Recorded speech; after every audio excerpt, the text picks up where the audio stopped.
SIR এর supplementary তালিকা ইতিমধ্যে প্রকাশ করে দিয়েছেন নির্বাচন কমিশন। আপনারা আপনাদের হাতে থাকা মোবাইলটি দিয়ে এবং ল্যাপটপ কম্পিউটারের মাধ্যমে আপনারা আপনাদের বুথের যে সাপ্লিমেন্টারি তালিকা রয়েছে সেটি কিন্তু ডাউনলোড করে নিতে পারবেন। তো আজকের এই ভিডিওতে আমরা স্টেপ বাই স্টেপ দেখে নিব কিভাবে আপনারা আপনাদের বুথের যে সাপ্লিমেন্টারি তালিকা রয়েছে সেটি ডাউনলোড করবেন এবং ডাউনলোড করার পর কিভাবে আপনারা দেখবেন যে আপনার নাম এই লিস্টে বা এই তালিকায় আছে কিনা, এবং কিভাবে আপনি চেক করবেন যে এই সাপ্লিমেন্টারি তালিকায় আপনার নাম এসেছে কি আসেনি। সমস্ত কিছু দেখাবো স্টেপ বাই স্টেপ। এবং তার আগে আপনাদের একটি কথা বলে দেই, যদি আপনার নাম এই তালিকায় না থাকে বা এই সাপ্লিমেন্টারি তালিকায় না থাকে তাহলে চিন্তার কোনো কারণ নেই বা ঘাবড়ানোর কোনো দরকার নেই। কারণ নির্বাচন কমিশন জানিয়েছেন এই যে সাপ্লিমেন্টারি তালিকা প্রকাশ করা হচ্ছে এই তালিকায় নাম থাকবে 27,23,000 ভোটারের।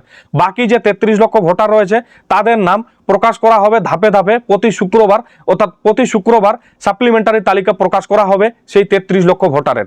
তো চিন্তার কোনো কারণ নেই, প্রথমবার যদি আপনার নাম না আসে তাহলে দ্বিতীয়বার আসতে পারে, বা যদি দ্বিতীয়বার না আসে তাহলে তৃতীয়বারের লিস্টে আসতে পারে। তো টেনশনের কোনো কারণ নেই। তো চলুন আজকের এই ভিডিওতে আমরা দেখে নেব কিভাবে আপনারা আপনাদের বুথের যে সাপ্লিমেন্টারি তালিকা রয়েছে সেটি ডাউনলোড করবেন। তো চলুন দেখে নেওয়া যাক। দেখুন, তার জন্য আপনারা আপনাদের মোবাইল থেকে একটি ইন্টারনেট ব্রাউজার ওপেন করে নেবেন। ইন্টারনেট ব্রাউজারটি ওপেন করে নেওয়ার পর গুগল সার্চ বারে আপনাদের লিখে সার্চ করে দিতে হবে NVSP, এটি লিখে আপনাদের সার্চ করে দিতে হবে। সার্চ করে দেওয়ার পর আপনারা প্রথমে যে লিঙ্কটি দেখতে পাচ্ছেন voters.eci.gov.in, এই লিঙ্কটিতে আপনাদের ক্লিক করে দিতে হবে। ক্লিক করে দেওয়ার পর আপনাদের সামনে এইরকম একটি ইন্টারফেস চলে আসবে। এই ওয়েবসাইটটি বা এই পোর্টালটির ব্যাপারে বেশি কিছু বলবো না, হয়তো আপনারা সবাই জানেন। এই ওয়েবসাইট থেকে ভোটার কার্ডের যাবতীয় কাজ করা হয়। এবার আপনার বুথের যে সাপ্লিমেন্টারি লিস্ট রয়েছে বা তালিকা রয়েছে সেটি ডাউনলোড করার জন্য আপনাদের এইভাবে স্ক্রল করে নিচে যেতে হবে। এইভাবে স্ক্রল করে নিচে যাবেন। স্ক্রল করে নিচে আসার পর এখানে আপনারা দেখতে পাচ্ছেন ডাউনলোড ইলেকটোরাল রোল, এই অপশনটিতে আপনাদের ক্লিক করে দিতে হবে। ক্লিক করে দেওয়ার পর আপনাদের সামনে এইরকম একটি ইন্টারফেস চলে আসবে। এবার প্রথমে আপনি দেখতে পাচ্ছেন স্টেট, এখান থেকে আপনাকে আপনার স্টেট সিলেক্ট করতে হবে। তার জন্য আপনারা সিলেক্ট স্টেট এখানে ক্লিক করে দিবেন। ক্লিক করে দেওয়ার পর এখান থেকে আপনি ওয়েস্ট বেঙ্গল সিলেক্ট করে নেবেন। সর্বশেষে ওয়েস্ট বেঙ্গল দেওয়া রয়েছে, এখান থেকে আপনি সিলেক্ট করে নেবেন। সিলেক্ট করে নেওয়ার পর একটু স্ক্রল করে এইভাবে নিচে যাবেন। এখানে অনেকগুলি অপশন চলে আসবে। প্রথমে আপনারা দেখতে পাচ্ছেন ইয়ার অফ রিভিশন, এখানে কোনো কিছু করার দরকার নেই, 2026 সিলেক্ট করা থাকবে। এরপরে আপনারা দেখতে পাচ্ছেন রোল টাইপ, এবং এখানে আপনারা দেখতে পাচ্ছেন অ্যাডজুডিকেশন সাপ্লিমেন্টারি লিস্ট, এখানে আপনি ক্লিক করে দিবেন। ক্লিক করে দিলেই কয়েকটি অপশন চলে আসবে। প্রথমে আপনি দেখতে পাচ্ছেন অ্যাডজুডিকেশন সাপ্লিমেন্টারি লিস্ট নাম্বার 1, এরপরে আপনি দেখতে পাচ্ছেন অ্যাডজুডিকেশন ডিলেট লিস্ট নাম্বার 1। অর্থাৎ আপনি যদি সাপ্লিমেন্টারি লিস্টটি ডাউনলোড করতে চান, অর্থাৎ যাদের নাম সাপ্লিমেন্টারি তালিকায় এসেছে সেই লিস্টটি যদি আপনি ডাউনলোড করতে চান তাহলে আপনাদের প্রথমে একটি সিলেক্ট করতে হবে, এবং যাদের নাম ডিলিট করা হয়েছে সাপ্লিমেন্টারি লিস্ট থেকে সেটি যদি আপনি ডাউনলোড করতে চান তাহলে আপনারা দ্বিতীয় যে অপশনটি দেখতে পাচ্ছেন অ্যাডজুডিকেশন ডিলেট লিস্ট নাম্বার 1, এই অপশনটি আপনাদের সিলেক্ট করতে হবে। তো আমরা যেহেতু সাপ্লিমেন্টারি লিস্ট ডাউনলোড করব, অর্থাৎ যাদের নাম সাপ্লিমেন্টারি লিস্টে রয়েছে সেই তালিকাটি ডাউনলোড করব, সেই ক্ষেত্রে প্রথমের অপশনটি যে সিলেক্ট করা রয়েছে অ্যাডজুডিকেশন সাপ্লিমেন্টারি লিস্ট নাম্বার 1, এটি সিলেক্ট করে রাখবো। তবে আপনি যদি আপনার বুথের যাদের নাম ডিলিট হয়েছে সেই লিস্টটি ডাউনলোড করতে চান তাহলে আপনারা দ্বিতীয়টি সিলেক্ট করে নেবেন। তো আমি অ্যাডজুডিকেশন সাপ্লিমেন্টারি লিস্ট নাম্বার 1 এটি সিলেক্ট করে নিচ্ছি। সিলেক্ট করে নেওয়ার পর আপনারা দেখতে পাচ্ছেন ডিস্ট্রিক্ট, এখান থেকে আপনি আপনার ডিস্ট্রিক্ট সিলেক্ট করে নেবেন। আপনার যে ডিস্ট্রিক্ট হবে সেই ডিস্ট্রিক্টের নামটি আপনি সিলেক্ট করে নেবেন। ডিস্ট্রিক্ট সিলেক্ট করে নেওয়ার পর এখানে বলা হয়েছে অ্যাসেম্বলি, অর্থাৎ আপনার বিধানসভার নামটি আপনাকে সিলেক্ট করতে হবে। বিধানসভার নাম সিলেক্ট করার জন্য আপনারা সিলেক্ট এসি এটিতে ক্লিক করে দিবেন। ক্লিক করে দিলেই আপনার ডিস্ট্রিক্টে বা আপনার জেলায় যে সমস্ত বিধানসভা রয়েছে সেই সমস্ত বিধানসভার নাম এবং নাম্বার চলে আসবে। এবার এখান থেকে আপনাকে আপনার বিধানসভার নাম বা অ্যাসেম্বলির নামটি সিলেক্ট করে নিতে হবে। বিধানসভার নাম বা অ্যাসেম্বলির নাম সিলেক্ট করে নেওয়ার পর এখানে আপনারা দেখতে পাচ্ছেন সিলেক্ট ল্যাঙ্গুয়েজ, এখানে বেঙ্গলি সিলেক্ট করা থাকবে। তবে আপনি যদি লিস্টটি ইংলিশে ডাউনলোড করতে চান তাহলে এখান থেকে ইংলিশ সিলেক্ট করে নিতে পারেন। আমি বাংলায় লিস্টটি ডাউনলোড করব, সেই ক্ষেত্রে এখানে বাংলা সিলেক্ট করা থাকবে, কোনো অসুবিধা নেই। এরপর আপনারা স্ক্রল করে নিচে যাবেন। স্ক্রল করে নিচে আসার পর এখানে আপনারা দেখতে পাচ্ছেন ক্যাপচার কোড দেওয়া রয়েছে। এই ক্যাপচার কোডটি আপনাদের এই ঘরটিতে বসিয়ে দিতে হবে। যদি ক্যাপচার কোডটি বুঝতে অসুবিধা হয় আপনারা এই রিফ্রেশের অপশনে ক্লিক করে ক্যাপচার কোডটি পরিবর্তন করে নিতে পারবেন। ক্যাপচার কোডটি বসিয়ে দেওয়ার পর আপনারা সরাসরি স্ক্রল করে নিচে চলে যাবেন। এইভাবে স্ক্রল করে নিচে চলে আসবেন। স্ক্রল করে নিচে চলে আসার পর এখানে আপনি আপনার পার্টের নাম বা আপনার বুথের নাম দেখতে পারবেন। এখানে কিন্তু 10টি বুথের নাম দেওয়া রয়েছে। তবে এই 10টি বুথের নামের মধ্যে আপনি যদি আপনার বুথের নাম দেখতে পান তাহলে আপনার বুথের নামের পাশে যে বক্সটি রয়েছে সেই বক্সটিতে আপনাদের টিক চিহ্ন দিয়ে দিতে হবে, এবং এই লিস্টটিতে বা এই 10টির মধ্যে যদি আপনার বুথের নাম না থাকে তাহলে আপনারা দেখতে পাচ্ছেন এখানে একটি এরো আইকন দেওয়া রয়েছে। এই এরো আইকনে আপনাদের ক্লিক করে দিতে হবে। ক্লিক করে দিলেই দ্বিতীয় পেজে চলে আসবে। এবার এখানে আপনাকে আপনার বুথের নামটি দেখে নিতে হবে।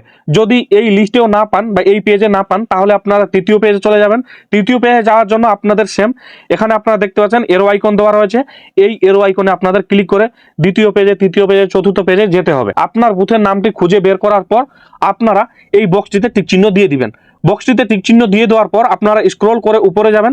স্ক্রল করে উপরে আসার পর এখানে আপনারা দেখতে পাচ্ছেন ডাউনলোড সিলেক্টেড পিডিএফস, এই অপশনটিতে আপনাদের ক্লিক করে দিতে হবে। ক্লিক করে দেওয়ার পর আপনার বুথের যে সাপ্লিমেন্টারি লিস্ট রয়েছে সেটি কিন্তু আপনার মোবাইলে ডাউনলোড হয়ে যাবে। তবে বর্তমানে সার্ভারে প্রচন্ড চাপ রয়েছে, সেই কারণে কিন্তু ডাউনলোড হচ্ছে না। আপনি বারবার ট্রাই করবেন ও চেষ্টা করবেন আপনার যে বুথের সাপ্লিমেন্টারি লিস্ট রয়েছে বা আপনার বুথের যে সাপ্লিমেন্টারি ডিলিট লিস্ট রয়েছে সেটি কিন্তু আপনি ডাউনলোড করে নিতে পারবেন। তবে এখন কিন্তু ডাউনলোড হচ্ছে না, এখন সার্ভারের প্রচন্ড চাপ রয়েছে বা প্রবলেম রয়েছে, সার্ভার খারাপ রয়েছে। সার্ভার খারাপের কারণে কিন্তু ডাউনলোড হচ্ছে না। আমি অনেকবার চেষ্টা করে দেখেছি বা ট্রাই করে দেখেছি। তবে আপনারা কিছুক্ষণ পর পর বারবার ট্রাই করে দেখবেন, আপনি আপনার লিস্টটি ডাউনলোড করে নিতে পারবেন। এবার আপনি যদি আপনার বুথের যে সাপ্লিমেন্টারি লিস্ট রয়েছে বা তালিকা রয়েছে সেটি যদি ডাউনলোড না করতে চান বা ডিলিটের যে লিস্ট রয়েছে বা তালিকা রয়েছে সেটি যদি ডাউনলোড না করতে চান, শুধু আপনি আপনার নির্দিষ্ট যে ভোটার কার্ডের নাম্বার রয়েছে সেটি দিয়ে যদি দেখতে চান যে আপনার নাম ডিলিট হয়েছে নাকি সাপ্লিমেন্টারি লিস্টে এসেছে, সেটি যদি দেখতে চান সেটিও আমি কিন্তু দেখিয়ে দিচ্ছি। তার জন্য আপনাদের ওয়েবসাইটটির হোম পেজে চলে আসতে হবে। হোম পেজে আসার পর আপনারা স্ক্রল করে এইভাবে নিচে যাবেন।